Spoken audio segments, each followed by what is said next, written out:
Good morning, everybody.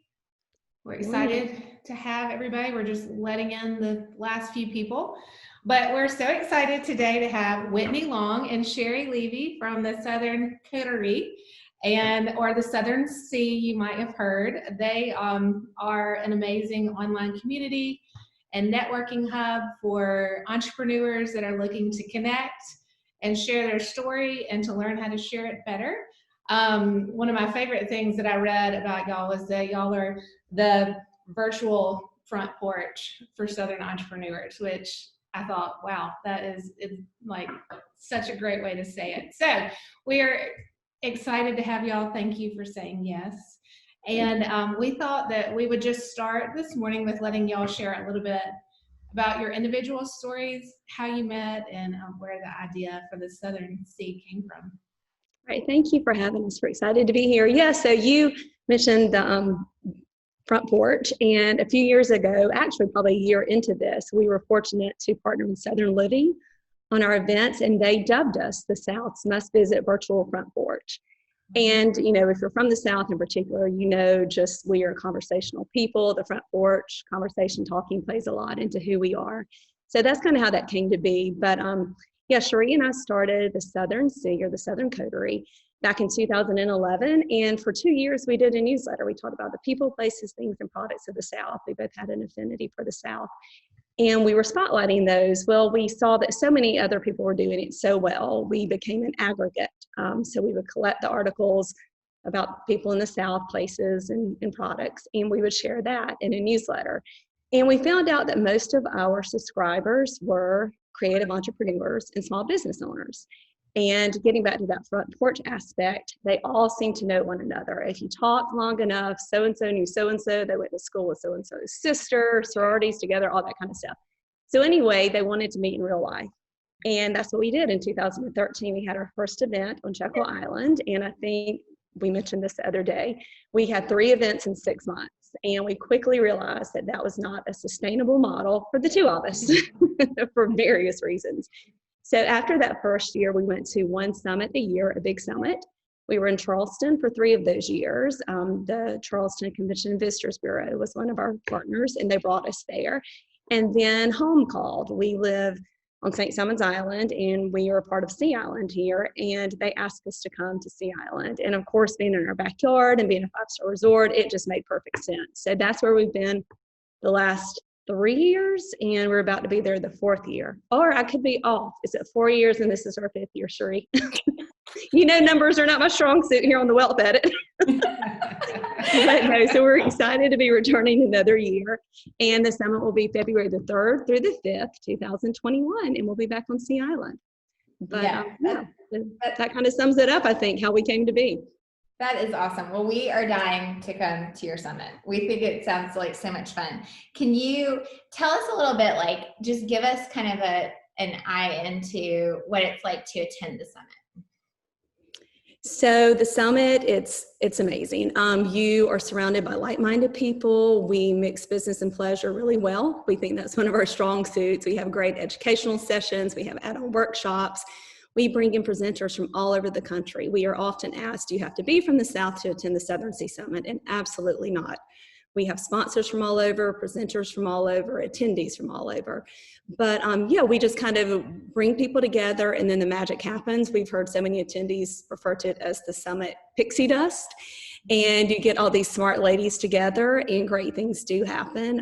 Again, educational sessions, add-on workshops. We do amazing Sidewinder events, which is like sip, shop, socialize, and a gathering the first night so people can meet one another. The summit this year will look a little different, obviously, because of COVID. We will have a smaller crowd in person. We'll have about 150 people practicing social distancing, but it's going to be a hybrid. So a few years ago, we had a wonderful retreat at Watercolor on 30A, and it's going to be kind of a mix-up of those, the retreat and the summit. So smaller amount of people. We are weaving in wellness elements to it. Things like yoga and paddleboarding and group beach walks and kayaking. So we're excited about the pivot that we are making as a result of COVID. We had talked about streaming in the past, but we had never taken that step. And so this year we'll have the live attendees, and then we'll be offering a streaming component as well. Well, Lauren and I are in. We can get a spot. Good. We're there. So it sounds amazing. Can't wait to see. And just looking on your website and your blog and some different opportunities that you've offered to your members because of COVID, y'all changed a lot of that as well. It looks like your programming has increased a lot. Yes, I would definitely say that is, we hit the ground running the second this happened. And we started having, I mean, sometimes we had 2 calls a day. We really we had started a membership about a year ago. And so it was really perfect timing because we had this community and we knew connections. It couldn't matter more when you're going through something like this. You need to be with, your people. So we hit the ground running, started having educational sessions like we have at the summit. What would happen is maybe we were on a call and there were tears from someone in the wholesale business. And then we would think, okay, we've got to serve this group. So then it would be 2 days later, we had someone in wholesale that had figured out some pivots that were helping their business.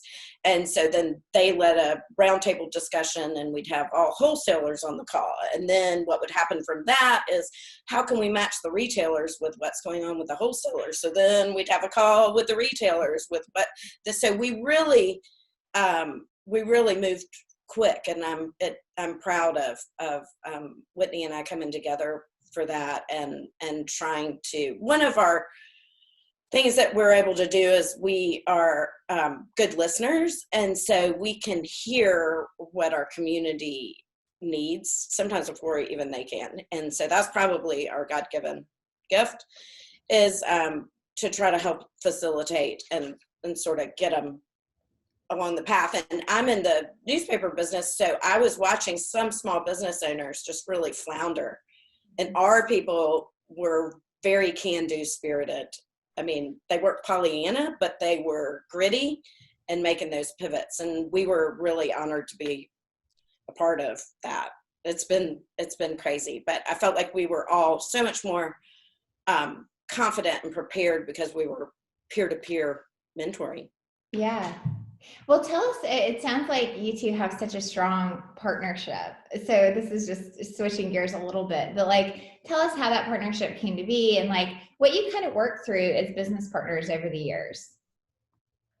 So, Cheri, you want me to take this? Sure. Okay. So Cheri and I have known each other for years. My husband grew up with Cheri and her husband here on St. Simon's, and I had 4 children pretty fast and was a stay-at-home mom at that point after working with several magazines as a scout and stylist. And anyway, as things often happen in the South over cocktails, the idea was born. My husband was at a cocktail party with Cheri and Vance, and I guess I was probably home with one of the kids. I can't remember.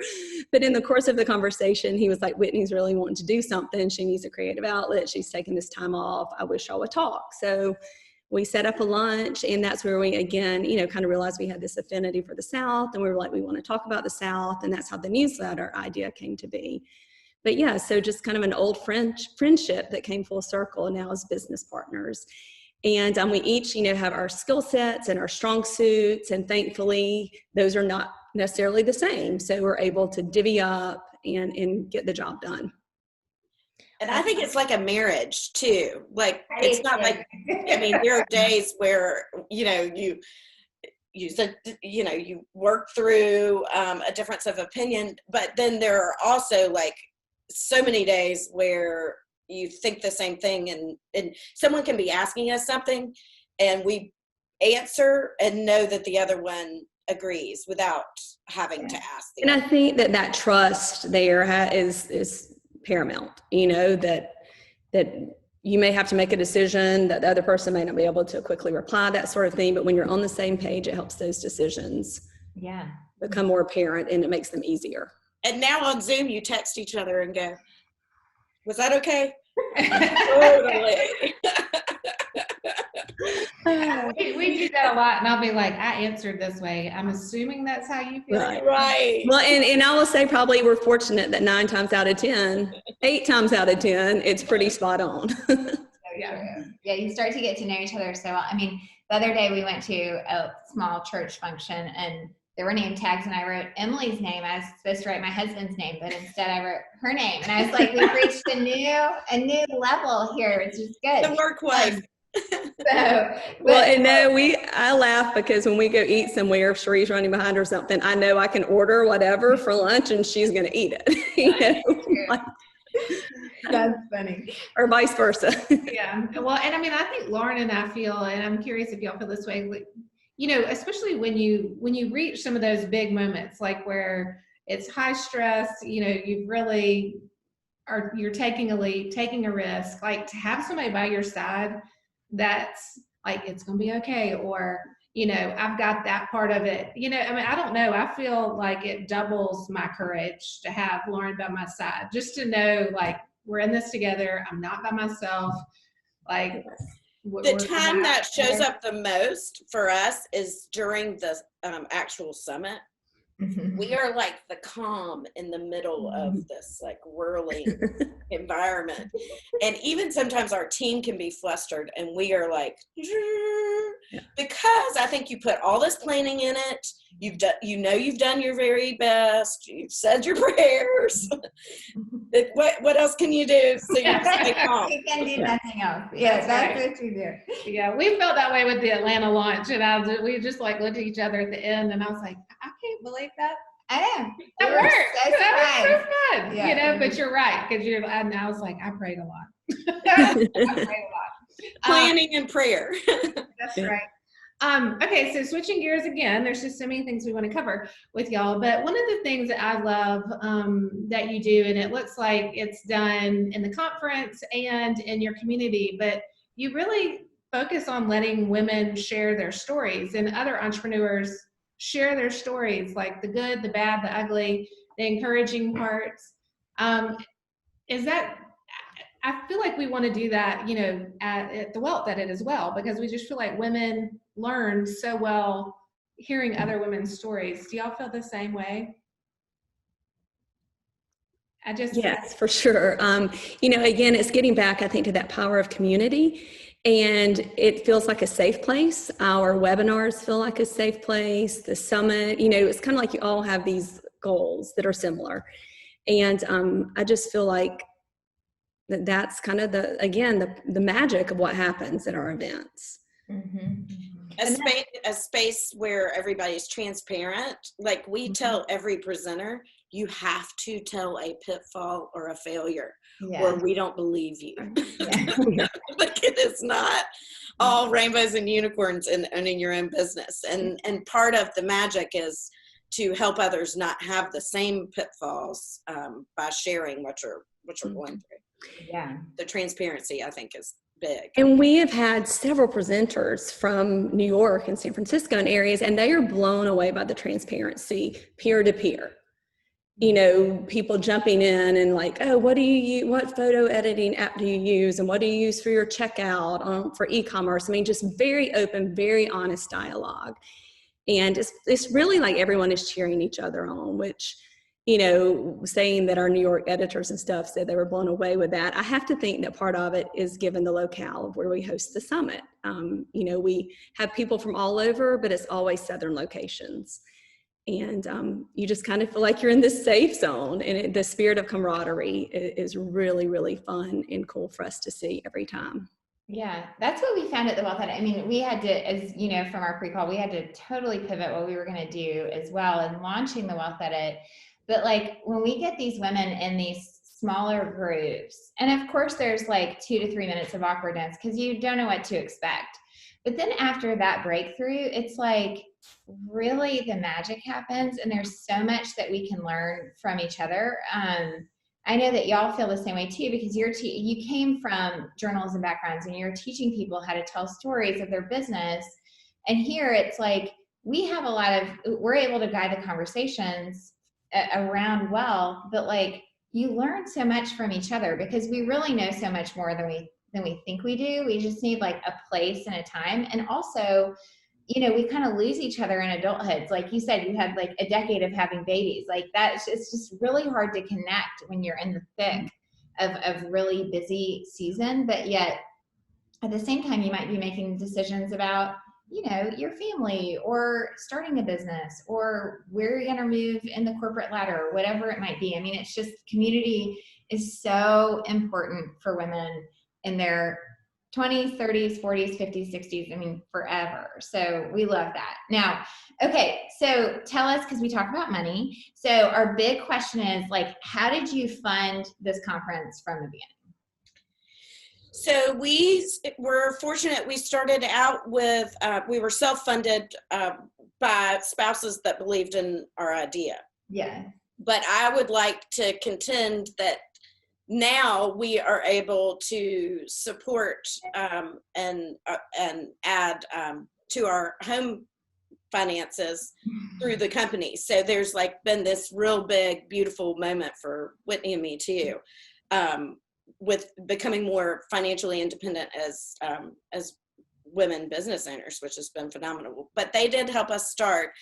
And then we were really, it was interesting for us because at the beginning there were cash flow. I think I talked to y'all like, you know, there were cash flow issues if you have an event in spring and then you get to the end of the year and you're like, okay, we have people to pay and, you know, everything else.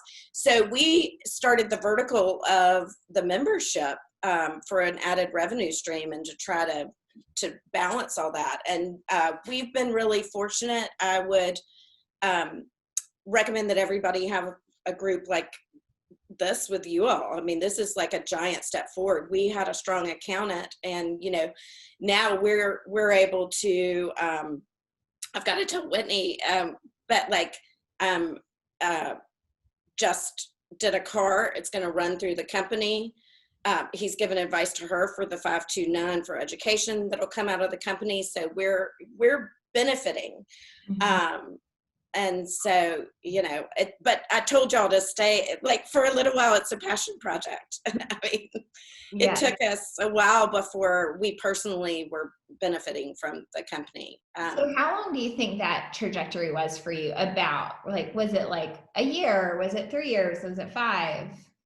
It's a 3 to 5 year prospect. I mean, and then, you know, we were lucky, I guess 2019 and 20, we received Bulldog 100 fastest growing companies for the University of Georgia because we're 50% owned by Bulldog. And that was like, finally, Whitney and I were like, ah, you know, we are, you know, now we're maintaining and holding on and we're back to like, you know, but I would contend not to go into business thinking you're going to make money right away. That's not the way it works. And, you know, we have had to learn some hard lessons because you know, you have to learn budget is not a bad word. And you have to learn not to, like, y'all are so smart with this wealth edit because if you don't talk about the money, you leave it behind. I had a business coach say that. And I was like, that is a great thing. And Whitney and I go, our instinct, because we're servant leaders, we go straight into what value can we add to the people involved. And so we start with, oh, we can do this for them and we can provide this and we can have this and that and that. And, you know, it's not our favorite thing to go talk about the expenses and the cost per head and so you have to, in your business, make sure you're getting that advice from somewhere. Yes. Well, that is how y'all are doing smart thing. I love that. I'm going to quote you on that. If you don't talk about the money, you leave it behind. And it's so true. And I think as women, and I've fallen into this even in my own advisory practice, like private advisory practice, where I'm consulting businesses. And then I'm like, I just really love this and I'm doing it for the, and you know, my male counterparts are making like 2 to 3 times more than I am. That's still true. But it's so hard as women because we are like, we really want to do things so well, and profitability is not usually our gut instinct. You know, like that's not why we get into business. We typically get into something because we love it, we're passionate about it, whatever it might be, which is great reasons, you know, but I think pairing that passion with fiscal responsibility is like the winning ticket for female business owners and entrepreneurs. Yes. Or if you work inside the home, it doesn't really matter. It's still a great combination. So, right. Well, and that's what I think I've learned. I practiced law for 15 years, and practicing law is real different than being an entrepreneur. We were given a task, you sit at your desk, you do it, and you try not to make any mistakes under any circumstances. Pretty black and white, right? No one wants to talk to you because it costs money. It's just like one of those things, and then you leave at the end of the day and you do it all again the next day. I know there's probably some people that practice law that don't have that exact same experience, but that was mine. And so it's interesting with the entrepreneur world, so much of it is driven by passion. And it is really interesting to create that balance between spending to, make that passion happen, and then being responsible about it as well. Like acknowledging, if we do this business, really, our passion may end. Like we won't be able to build the business if we're not responsible on this side. And what we love about the community, and y'all do the same thing, is that, we can share those pitfalls in like this type of conversation, and people are probably relating, but they don't feel attacked or like, well, I'm not making, like it's different to hear in this setting than to have like your CPA sit there and tell you, Y'all really screwed that up. Yeah. That hasn't happened yet. It hasn't happened yet. Could. Yeah, we meet with this CPA this week. So, but thank y'all for sharing that, because it's so true. And y'all, okay, so this is we're getting so close. I know people are going to have questions, but so y'all have over the years interacted with hundreds of business owners across the nation. So not just the Southeast. And so like, this is kind of a two-part question. So the first part would be like, what do you see in the people that are exceptional, the businesses that you've seen? And then the second thing is like, what would be your advice to someone that wanted to start their own business? You want to take one or two? You take one. I'll take the first part. So I think what you see in them is grit and determination. And I think, we talked about planning. You've got to have a good plan. You've got to have the grit to execute. So I think those are all good characteristics in a strong business owner. Can you think of others, Whitney? Like, what do we see in people?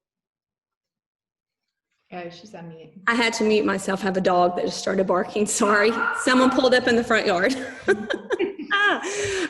no, I agree with what Cheri said. And I think you just really have to have, and I know it's a trite saying, but that personality that will take a leap of faith. Mm-hmm. Because it really is a leap of faith. But I think you have to do your homework to prepare to take that leap of faith. Just really do all the research you can. If you have the idea, be prepared, get that business plan together. But you can have it on paper all day long, but until you actually take that step. And so that's where I think the grit comes in. I've always heard that quote, leap and the net will appear. And I feel like that's very much what entrepreneurs do.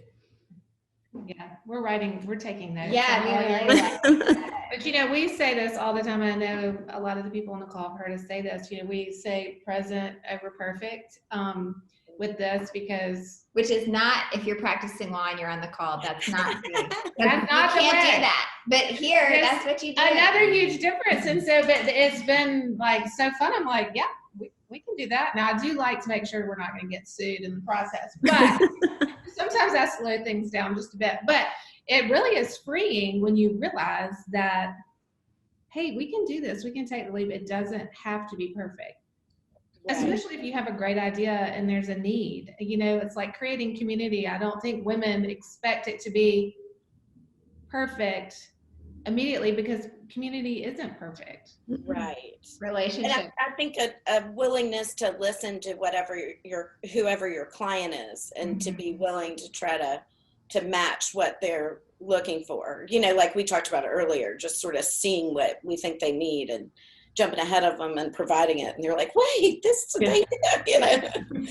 Yeah. So listening a lot and being ready to react to your client, even if it's clothing. Right. And what do you think is next for y'all? You know, I want to hear this. Whitney, you're on. I think, you know, we will just keep on keeping on with the summit format, you know, for sure. It's a wonderful event and we enjoy it just as much as our attendees. I mean, we pour our blood, sweat, and tears into it, but it literally, like Cheri was saying, how we're just kind of zen throughout the thing. When it's all over, it's like a wedding and you're like, oh my gosh, you know, because you've done everything you would do at the wedding, all the planning, the whole bit. But you know, we just love it ourselves. So we see that continuing. We hope to continue to grow membership and offer, you know, quality programming for that. We're so fortunate because we have so many people we can call on to present our webinars within our alum database and beyond. So I don't see any end in that for programming. You know, we love, like I think Cheri said earlier, to listen to our attendees and our demographic and know what they're looking for and what they're needing, and then try to have the calls that line up with that. Another true retreat may be on the horizon. We have people email a lot that went to that at Watercolor, and they keep on wanting to know, when do we have another retreat? Again, the summit this year will be somewhat of a hybrid of that. But I don't know. I mean, we're always open to ideas, and now that we've taken the leap that first time, we're more willing to do it again. Yeah. And I would contend too, like before COVID, we were we were having chapter meetups.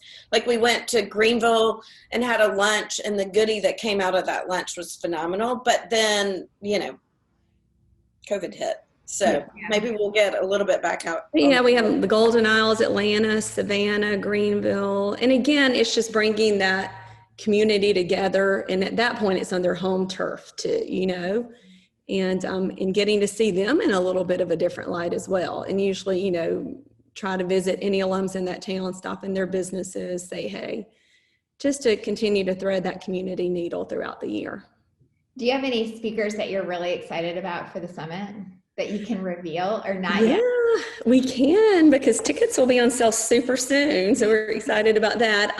Lydia Finney, or Finney, sorry. I love her. Yeah, the author of The Most Powerful Woman in the Room Is You. She will be returning this year, and she is going to be doing that on stage live. She's bringing in some of the people that she interviewed in the book, and then some other people that we've identified to be on the panel with her. So that's going to have a great energy, and there's going to be money talk. One of the participants will be Alexa Von Tobel. Are y'all familiar with her? Yes. Mm-hmm. Big money voice. Yes. Super smart lady, founder of Inspired Capital and Learn Best. So she will be up there with Lydia. Rebecca Minkoff, who is a designer. She will be up there as well. She did one of our webinars earlier during COVID, and she is dynamic. So excited to hear from her, or everyone to hear from her. So that's going to be really cool. We're going to have a founders panel. Molly Fining will be leading that. Holly Williams will be on that panel. Y'all may know her from her businesses in Nashville and also her singing career and that sort of stuff. So we're super excited about that one. And then we'll have some others that, you know, there goes the dog again, sorry. We're going to talk about growth and expansion in e-commerce and affiliate marketing. So what we do after each summit is we send a survey, and we really want our attendees to tell us what they would like to hear. And we try to fill out the rest of the agenda accordingly. That is great. That's awesome. Okay, so our time is up, but we do want to end on our favorite question, and it is, why did you say yes to coming on this call? We like to ask that because we do realize that we are just starting, and you know, a lot of people don't know about the Wealth Edit. So we are always so very appreciative to the women who say yes. Well, for sure, we had about 999 people tell us that the two of us needed to know the two of you. I forgot there were other people on this call during I know. So I see this as a continued conversation and, you know, peer-to-peer mentoring between the four of us too. I took the call because I'm 47 years old, and I really didn't start talking about money until the last couple of years. And I just really respect what you're doing. Thanks Thank so you. much. All right. Well, we we'll leave it open. We have, sometimes people take questions, sometimes they don't, but questions are open. You can unmute your line or you can type them here. We've been getting funny texts from the attorneys on the call. That's very fun to see. They will share those later. They all agree with me. Yeah. All right. Well, it looks like we don't have questions, but thank you so much. We're so happy that you came, and I'm so glad to have some new friends. So thanks again, and we'll. Yes, it was our pleasure. Thank you for Thank inviting you for us. having us. Thank y'all. Bye. Bye. Have a good day. Bye, everyone.